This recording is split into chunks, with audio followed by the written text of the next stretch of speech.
Yeah. That's them. Yeah. It's bedtime, so they're, of course, going apeshit. Yeah, I think that's just a natural reaction of kids. Right. When I tell Gus night night, he's like, no, and he just runs away. Yeah, he's only one, but he understands the concept of avoiding. Right. Not gonna do that. Not gonna happen. Okay. Not gonna do it. Not gonna do it.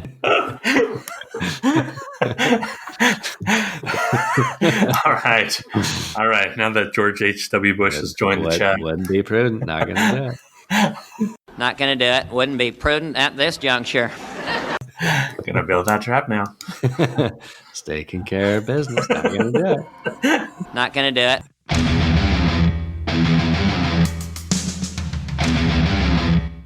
Welcome to Predator Minute, the podcast that breaks down the 1987 action sci-fi classic Predator 1 minute at a time. I'm John Zabriskie. And I am Jeff Glover. And today we're talking minute 87. Hey, there's a lot of good things that 87 has going for it. For one, the most important, of course, this movie came out in 1987. I believe it just celebrated 2 weeks ago its 33rd birthday, so a happy 33rd belated Predator. Yeah, happy birthday. Nice. Yeah, nice. I was reading up on the number 87, and something interesting I found was it is the sum of the first 4 prime numbers when you square them and add them all up. So 2 squared plus 3 squared plus 5 squared plus 7 squared gives us 87. Oh, you know that just makes my pants tight. Wow. That's exciting. I love that.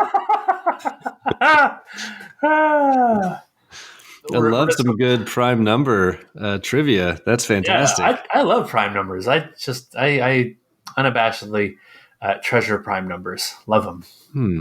When I hear a number, I think one of the first things I think is that a prime number? As you do. As you do. You want to hear some other fun facts about the number 87? I do, please. You do? Okay, so the atomic number of francium is 87. Oh, I'm getting close to finishing. It is the ISBN group identifier for books published in Denmark. Oh, wow. I lost it there a little bit. Okay. How about the Wenger Swiss Army knife version XXL, listed in the Guinness Book of World Records as the world's most multifunctional pen knife with 87 tools? Now you're talking. Yeah, you're going camping. You're going to need that Wenger Swiss Army knife. Yeah, 87 tools. Yeah, 87 tools. How thick is that Swiss Army knife? It'd be like as wide as both your hands put together. That's insane. It's basically a toolbox you just lug around. Nah, it's a Swiss Army knife. Yeah, he's got a fork here. Here's a little caulking gun, crowbar. Machete.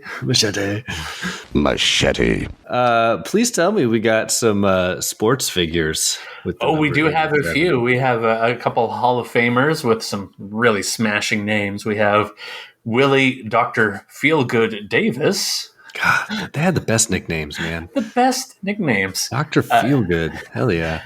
Dave Casper, who of course was nicknamed the Ghost.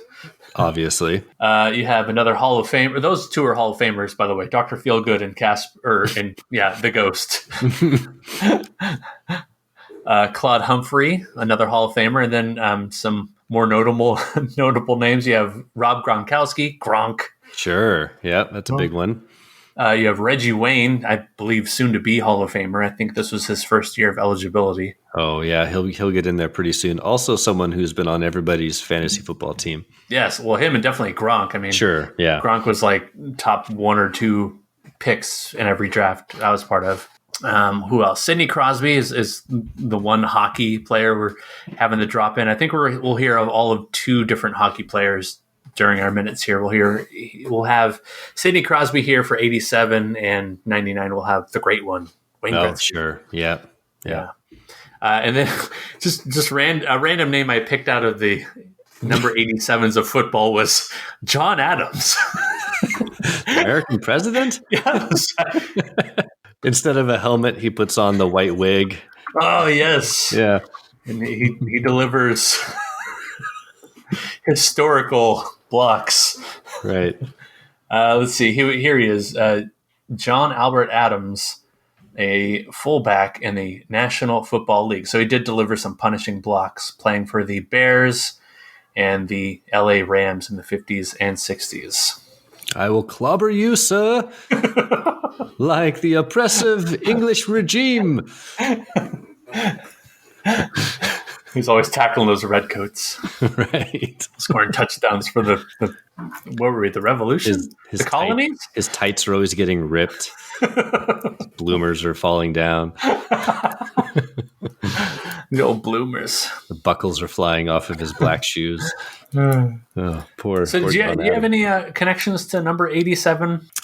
There's actually just when you were naming some of the sports figures, one I think you missed, or maybe you didn't put on here on purpose. I don't know, but is Travis Kelce, I believe, is also 87. Oh, okay. You kind of inherited the Gronk tight end fantasy. Yeah, yeah. scorer. Probably will also eventually be in the Hall of Fame. I don't know if I have any other connection to 1980 or 1987. Just It could the be number 1987. Sure. Whatever. Yeah. 1987, I was 7 years old. Notable because I think that's when I saw my very first R-rated movie, when I shouldn't have, at my friend's house, which was RoboCop on RoboCop. Laserdisc. Yeah. Come quietly or there will be trouble. Way too young to see that movie's fucking violent. I can't believe No believe that. kidding. Yeah, I can't believe that kid's parents let us put that on, but maybe they didn't know. I can't remember. But I don't know. Do you have any other connections to the number 87? Besides, here I have one. I just looked up as you do on Wikipedia. This is on June 12th, very close to the release of Predator, might I add. So let's look up Predator. Fascinating. 1987. It is released June 12th as well. Yeah. So June 12th, 1987, Predator comes out. What else happens on June 12th, 1987? Ronald Reagan tells Gorbachev to tear down this wall. Oh. Yes. Well, a little history there. Mr. Gorbachev, tear down this wall. Yeah. Can you believe it? Oh my gosh. June 12th. Crazy. And John Adams was running it in for the Bears. Will not be denied. Who would John Adams would play for the Patriots, right? Oh, yeah. Is that too on the nose? That's the point of the Patriots. Yeah. The logo kind of looks like John Adams, actually. Yeah, their most famous running back. Right.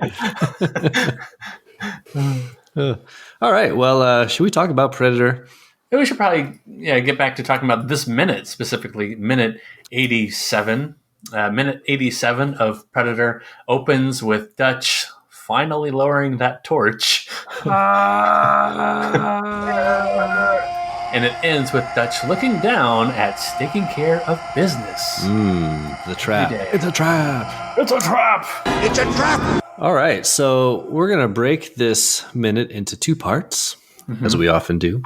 All right. So the first part will be about the first 41 seconds here. We carry over from last minute. We see Dutch from behind as he lowers the torch. And then the camera cuts to kind of below the log, looking up at Dutch.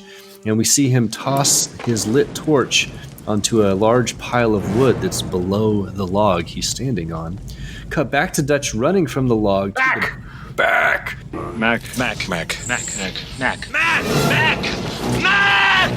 To the base of a large tree, all the while having his bow, aka no strings attached, slung across his back. He begins to climb the tree, using the vines to pull himself up. Last time we saw Dutch, previous minute, we had a little axiom cut as he was yelling with the torch in hand, and I'm noticing this here as he reaches his perch in the tree. It cuts away to a far out zoom that cuts really quickly to a further out zoomed shot. So it's like McTiernan showing a little bit of this technique. And I don't know if it's axiom cut. I did Google it later to see if it came up, and it didn't. So it must go by another name when you cut away, but you're looking at just like a wider angle, or in some cases a closer angle. Interesting. But again, giving us that kind of scale of how high up he just climbed. Yeah, no, that's great. I like this torch throw. I think this is a cool shot. The camera down below, we get a look at what is kind of underneath this log. We see lots of little vines and roots and stuff coming off this log.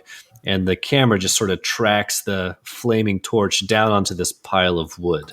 And this is a minute full of like childhood dreams right here, like playing in the mud, playing with fire, climbing trees. This is good stuff. So making weapons. Yeah. So is it, and when he throws this down, oh no, never mind. For a minute I thought it was raining, but I don't think it is. That's just kind of the fog. Really? You thought maybe some rain, huh? I thought at first, but what I'm seeing is just the long vines hanging down. For a minute I thought that was like rain streaks, but that's not right. So we get a nice big bonfire going on down here. Yeah. What do you think the purpose of this bonfire is? I was wondering this myself watching this minute. I mean, in a way, it's to draw the predator out, but knowing the predator, and the predator, I take being a pretty smart adversary, what hope does Dutch have of the predator just going to that fire like a moth to the flame? Maybe the predator just can't help it, and maybe we'll think of it as a challenge, or maybe the predator is so unaware that he'll just go up to it anyway. But at any rate, I believe that the purpose of setting this fire is to draw the predator to that spot. Yeah, I agree. I think ultimately, not to get too far ahead of myself here, but I think this whole section, this whole minute, what we're really seeing here is Dutch lighting this fire. He's ready to start battle, right? He's lighting this fire. He's climbing up into the tree to get a vantage point, and I think he's trying to draw the predator down here towards his trap, right? I think that's his ultimate goal, is to try to get the predator to fall for his trap, his taking care of business. Yeah, because he is looking at it later on in the minute. Yeah, we're to believe that he's putting all these pieces together in his head, and he's putting a lot of forethought into it. And the note I made of it seems like he's putting way, way, way more thought and preparation into this than when he had the whole team working together. Like, what a shame that was. That really buggered up. Yeah, right. When he had all that manpower, they did not take advantage. I guess they were so focused on getting to the chopper. Get to the chopper! Rather than fighting back. But and so here he just has his one singular focus, which is fighting with the predator. I really like this long shot of Dutch running across the log after he has started this fire. And we see him kind of run through the woods. It really looks like when you were a kid running through the woods, like he's kind of dodging sticks and logs, and runs on up to the base of this big tree and just right away scales this tree like a boss, and gets all the way up here. He is super high up in that tree when they pull away. Yeah, he made some good progress. He's a mighty good climber. Did you ever climb trees that high in your youth or your adulthood? I climbed trees as a kid. I spent a lot of time at my friend's house, whose mom babysat me a lot, and they lived near acres of woods, and so we would climb trees and stuff. Nothing ever this high. This is it would have been a little too high for my comfort, and also in the Northwest here, we just have like tall fir trees mostly that are not easy to climb without equipment. Right. Yeah. So nothing ever this high. You? Yeah, I mean, I grew up in the South in Tennessee, and so you'd have a lot of good-sized deciduous trees, especially like in the fall when all the leaves are falling out, and it's a little bit easier to grab onto those branches. I do remember climbing up high in some trees, particularly in my friend Derek's yard. He just had some monster trees that we would climb up sometimes. I can't remember many details besides like being so high up and being scared because I don't like heights. But it was kind of that empowering adrenaline feeling when you're able to like put yourself up that high. Oh yeah, power of accomplishment. Yeah, but I never did the thing where I go up in a tree and just like watch, like Dutch is doing here. I think it's a cool little method. I think there's some callback here to maybe how the predator hunts. Even though we don't see the predator necessarily setting traps or using things as bait, we definitely see the predator using the trees, and it's something that Dutch noticed a long time ago when most of the team was still alive. He said something along the lines of, "He's using the trees. He's using the trees." Mm-hmm. And then, Billy throws out like a hunter. So this must be Dutch's version in his mind of becoming a hunter. Came to get the body. Just bodies. He's killing us one at a time. Like a hunter. Yeah, say what you will about the trap. You can argue whether or not that was a good idea.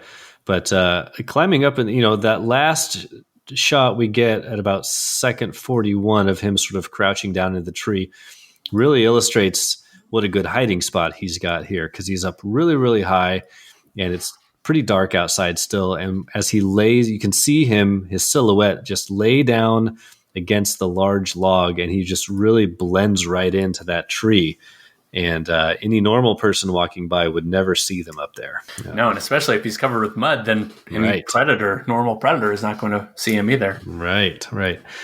Speaking of the shot here, the lighting of this section is cool. Oh, it's fantastic. Because as soon as he throws a torch down and they make the cut to still under the log looking up, that they're adding that glow. There's no way you can just control the fire to give that glow, which means it's most likely, at least, that's a jump maybe for me, but I do think it's an artificial light they're going for, even though you see some flames flickering up at him a little bit. But that glow from under the log when he's looking down on it and when he's running off the log, in my opinion, even better glow, because it's almost like he's running from danger there. And yeah, like you were saying, the lighting is just so well done. I give full credit to the DP, Donald McAlpine. Yeah, it's really pretty spectacular filmmaking. Because you've got the light, just the composition here is really amazing. The light of coming from above, of the early morning light coming up in the jungle, so you can tell that it's almost morning. And then on top of that, the glow. You're right. I think that is probably artificial light down there creating that glow, and it's all backlit on Dutch, so that he's just a silhouette running almost the entire shot. So everything in the foreground is dark, like a silhouette, and then everything in the background is just glowing with these different shades of light. It's really cool. It would be a really neat still or to have of this movie. It's just one of the more gorgeous shots in the film, I think. Yeah, and I think if you were to show that still from this scene to somebody, Just bodies. they might even mistake it for a still later on in the movie. I made that note in my notes, is that it really reminds me of later in the movie when he's running from the predator, who's doing the little countdown and the Billy laugh. Right. Oh, good call. Yeah. So maybe a little foreshadowing. Maybe it's just accidental that this filmmaker makes it look like this. I think it's connected. Yeah, very cool. All right. Any other thoughts on this section? The last thing I wrote is that he's been holding this torch for about 35 seconds up like this. Ouch, my hand. Exactly. It's not like a match where, it works its way down quite quickly. It's still lit just at the tip there, and then he throws it into the bonfire. But he's holding up quite a long time. I wonder what the idea behind just holding it up. Maybe it's to make sure his scream echoed for 20 more seconds. Yeah, he had to get all he could get from that roar. Because you don't want to stand there on for too long holding that. Right, yeah, because then you just become the bait. Right. You became the bait in your own trap. Right. Kind of defeats the whole purpose of this. Yeah, throw that shit down there. Get that fire going. Yeah, kick the tires and light the fire, right? Isn't that what he says in Independence Day, Harry Connick Jr. to Will Smith? Kick the tires and light the fires, Big Daddy. Sounds right. Yeah. Kick the tires and light the fire. When I saw Independence Day, gosh, so let's see. That was 1995. I want to Sounds say. right. Yeah. Yeah, that sounds about right. So I was like, probably 15 or so. Oh, 96. 96. Okay. What a movie. We watched that movie in the theater. I was with a friend of mine. My friend, as it ends, he turns to me and he looks me dead in the eye and he goes, "That was the greatest movie I've ever seen."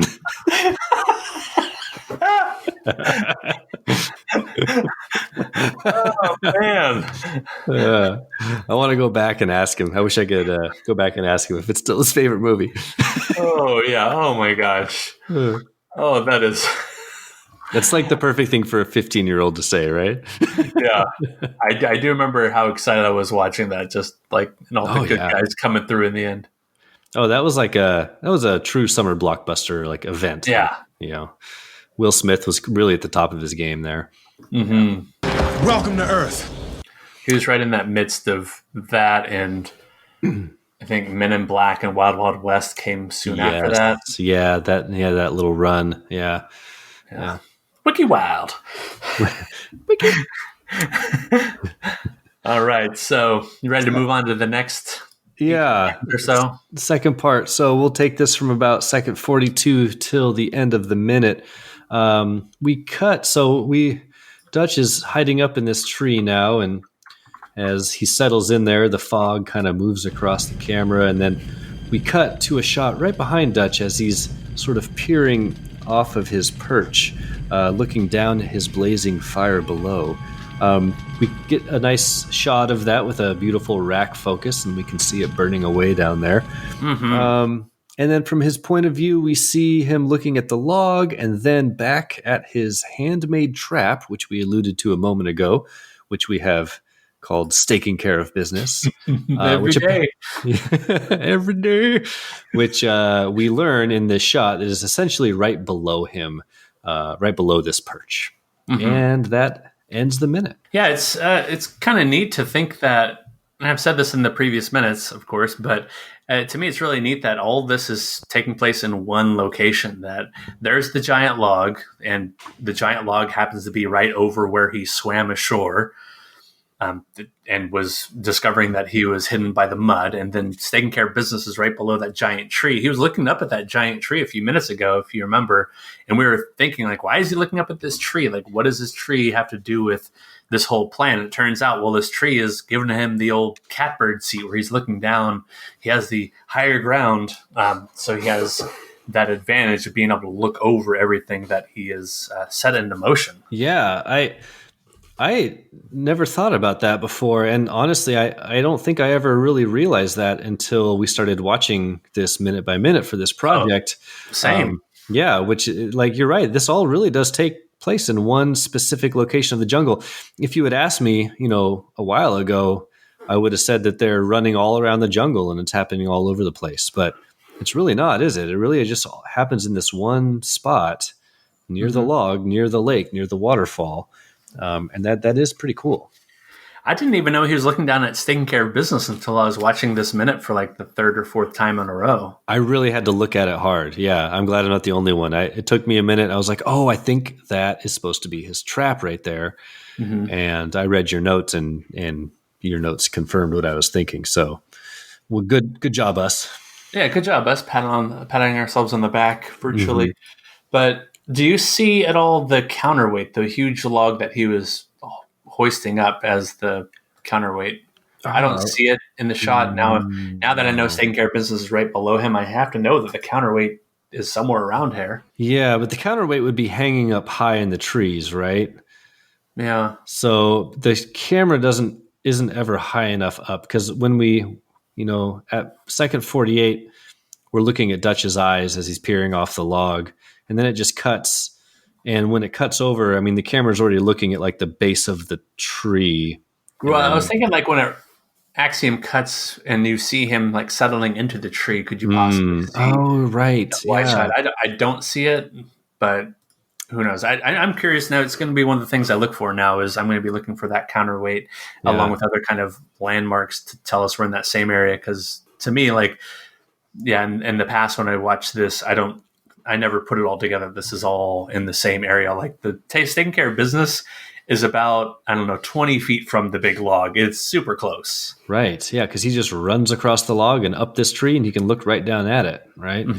Yeah, that's pretty cool. So yeah, we'll keep an eye out for predator landmarks that will help keep our geography here. Yeah. Oh, and they're taking care of business, of course, when he's running from. Gosh, how are we missing all this? When he's running off the log in the first place, and back in about second 12 or 13. Yeah, I'll say second 14 or 15. He runs off the log, and then to his right is taking care of business. There's a little ravine in the roots. Oh, right. Yeah. Yeah. Like you said, the counterweight's probably high, and maybe it's, I don't know, in some other position, or maybe it's like one more thing that production design didn't want to have to try to fiddle with is putting a log up. Right. Just for continuity's sake that no one else is ever going to see. But where's the log now? For two nerds watching this movie minute by minute. Right. It's like, give us the alien. We want to see the alien. Yeah. At the very end here, talking about sound, we get some predator clicks. We do. Yeah, so these start. I'm listening now. Great score, by the way, through here. Yeah, some little mysterious kind of deals going on, like a little, like really Raiders-esque to me. Yeah, it's right at the end. It's just the last couple seconds of this minute, right? Yeah. Yeah.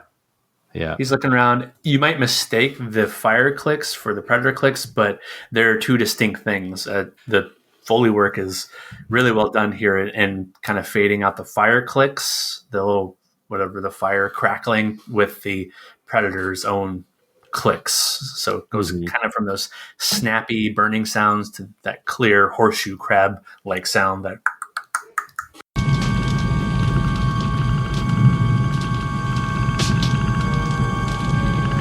Yeah, the predator clicks, like when you really listen for it, once you hear it, you know that's what it is. It's a distinct sound. So that's cool. So we get right away, we're learning that his plan here is somewhat working, right? If right away we can start to hear some predator clicks, we know that the predator has been alerted or drawn in by this fire. But of course, the minute ends before we find out exactly where the predator is. Right. Now we're just waiting. We're watching, just like Dutch. Mm-hmm. In the original script, here it diverges again from what we've seen in the movie. Instead of Dutch setting up all these traps in the script, he is basically playing the Billy role. He's finding the predator's literal footprints and tracking the predator. Where to? I'm not going to go that far yet. I'm just going to kind of stay in pace with the movie. But he is definitely becoming more and more Hunter-esque in the original script. Oh, that's interesting. So he's, instead of setting a trap and waiting, he's just going right after it. Yeah, there was no trap making in the original script. It's just simply him chasing down the predator, but still covered in the mud, and he still made the bow and arrow, and the predator is preparing himself. But it's kind of a curious little read, and it's a fun read too, that original script, because it plays out so differently in the end. I highly recommend you seek that out. And if people out there want a copy, I can send you a copy. You can always email the show, predatorminute@gmail.com. So I'm excited moving forward. We're really getting into the showdown here. I know I've been saying that for the last couple episodes. But, it is going to happen. In fact, not to spoil things, but I believe, if my memory serves correct, in the next couple minutes, we're going to start to get some confrontation. So I am very excited to start getting into it. We'll see. Hopefully Dutch isn't just kind of hanging around for a few minutes here like you might really expect a hunter to be doing. Instead, it's like minutes is not just Dutch sitting in the tree. Just looking around, looking down at the trap and the fire for a good 20 minutes. Nothing happening. Nothing. Come on. Or just the whole jungle catches fire, and then the rest of the movie is him escaping a large forest fire. Right. He was the real predator all along. Wow, the title just took on a whole new meaning. Yeah, exactly. He's a forest predator. Yeah, totally destroying the rainforest. Yeah. Oh my gosh. What was that rainforest animated movie? Fern Gully? Fern Gully. Yeah. Fern Gully 2, Dutch's Revenge. Fern Gully burns. Fern Gully burns. I wonder if there was a Fern Gully Destruction. No survivors. I'd watch that shit.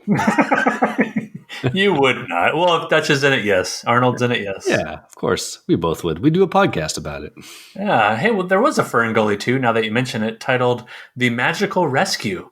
Oh, that's a shitty name. I don't know. I mean, think about Dutch's team. They're rescue team. They're not assassins. Oh, true. We are rescue team, not assassins. The Magical Rescue Team. Parentheses, not assassins. We are rescue team, not assassins.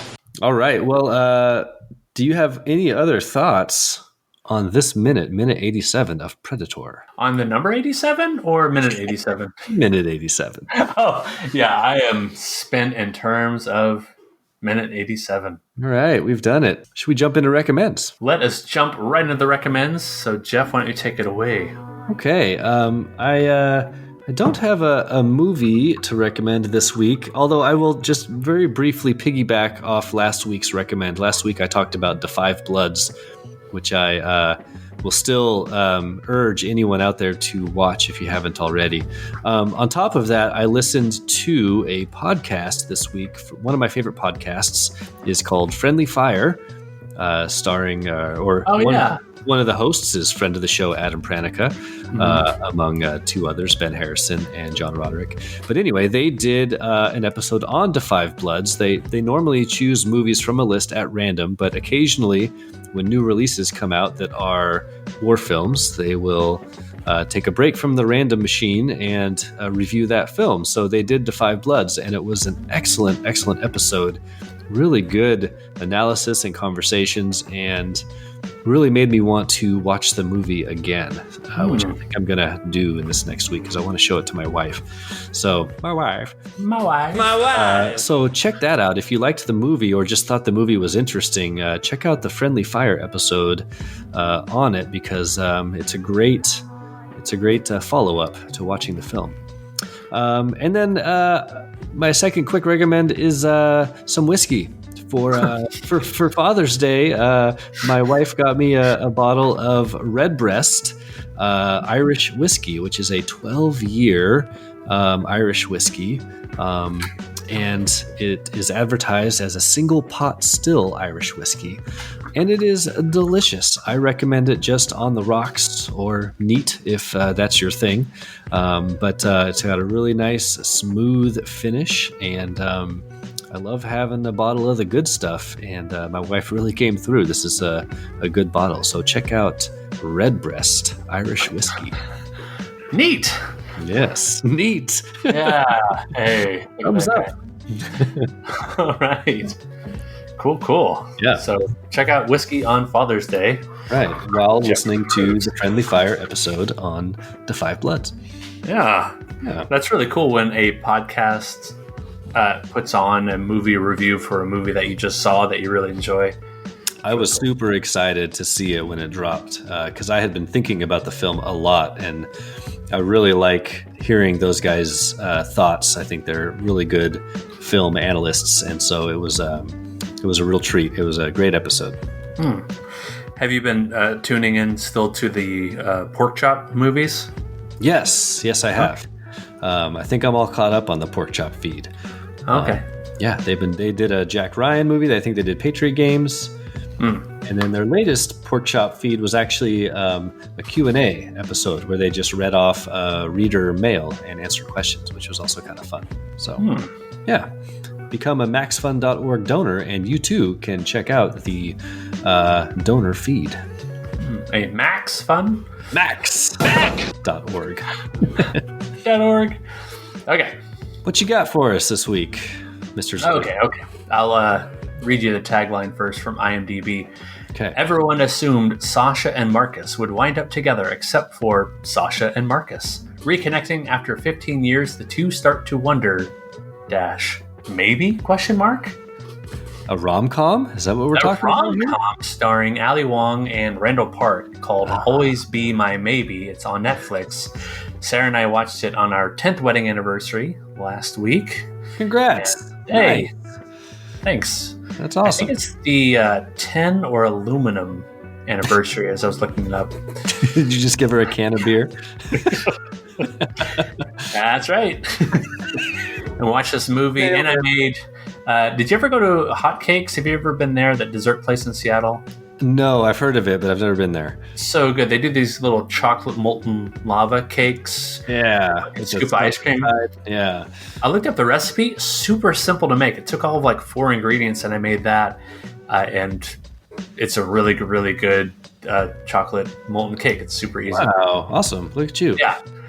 So made that. We watched this movie, Always Be My Maybe. It's a really strong recommend because it was written by Ali Wong and Randall Park. Basically, one's a comedian, Ali Wong, in real life, and Randall Park has done a lot of, I think, UCB and the State kind of deals, those kind of like sketch comedy work over the years, and he's in a ton of stuff. If you saw him, you'd recognize him from a ton of things. But they're the two items, the two people making up the item. What's the word I'm looking for? They're the rom-com partners in this movie, and it's really, really funny. And the characters are neatly written. Of course, it's them writing basically versions of themselves, which I enjoy. Probably my favorite character besides them is the father of Randall Park, played by James Saito, who looked really familiar. And then as soon as I looked up his IMDb, it was confirmed. Yes, he's familiar because he played the Shredder in 1990s live-action Teenage Mutant Ninja Turtles. Brilliant. Yes. He is a hilarious part of this movie, Always Be My Maybe, and a strong recommend just because it's so funny and the characters are super likable, in my opinion. How did you like that Keanu Reeves cameo? Oh, so good. Did you see the movie? I have seen the movie. Yeah. Oh, okay. Yeah, it's great. It's a very good. It's it's a rom-com, has all the tropes of a rom-com, but I like Ali Wong as a comedian, and you're right about Randall Park. He's great, and so they're just a really good combination. It's fun. Yeah, I almost wish that Keanu Reeves wasn't spoiled in the trailer. Oh, was he in the trailer? Oh, He was. He was like pretty heavily featured in the trailer. So I somehow didn't have that spoiled for me, so I got the joy of being surprised to see Keanu. Yeah, That's great. it was one I put on my list and thought, oh, that'd be fun to watch with Sarah, and it was just a blast. Just like crying, laughing at some parts. Yeah, good date movie. Nice work. Yeah, Yeah. thanks. All right, so speaking of date movies, where can people find you on the Twitter, Jeff? I'm on the Twitter. I am Jeff Glover, Carl_Hungus314. Come follow me there. My name is Carl. Ich bin expert. Just tweeting about date movies. Tweeting about snuggling up to your precious and watching some romantic comedies. Where can we find all things Predator Minute? Well, you'll find things Always Be My Maybe Minute at... Oh, no, that's the next project. Our next project. Yeah. From now on, we're just going to throw out a whole bunch of ideas for other minutes. Yeah. Always Be My Maybe Minute. Always Be My Minute. Yeah. Ooh, I think with the title that good, I think we have to do it. Oh, no. What have I done? What have I done? What have I done? Okay, maybe we'll do it. You'll find Predator Minute on Twitter at Predator Minute. You can email the show, predatorminute@gmail.com. Most of our listeners go to the Predator Minute Listeners Palapa on Facebook. Target the center of the Palapa. To make their thoughts known. And if you're curious about what people are adding to the Predator Minute Listeners Palapa, well, it's a bunch of primal yells. So many primal yells. Thank you all you awesome listeners for posting those. That was great. Yeah, did any of those stand out to you? I know which one stood out to you. I think the one from Ferris Bueller's Day Off probably stood out to you. Cameron's scream. That was a good one. I would not have thought of that one. Gosh, what were some other ones? The kindergarten cop one was good. Yes. Good Someone also corrected me and said that the better scream from Braveheart is at the end when he screams. when he's being tortured rather than the one before the fight. But I would argue that one fits the one you did because that's them going into battle, and that's kind of what Dutch is doing. yeah, you're right. That's true. Yeah. But those were all great. I loved seeing all those posts. That was great. Yeah. Anything else? Oh, for all things Predator Minute 87, I'm John Zabriskie. And I am Jeff Glover. And until next time, stick around. Stick around. Stick around. Stick around. Ba-da-ba-da-da-da. Da-da-da-da-da.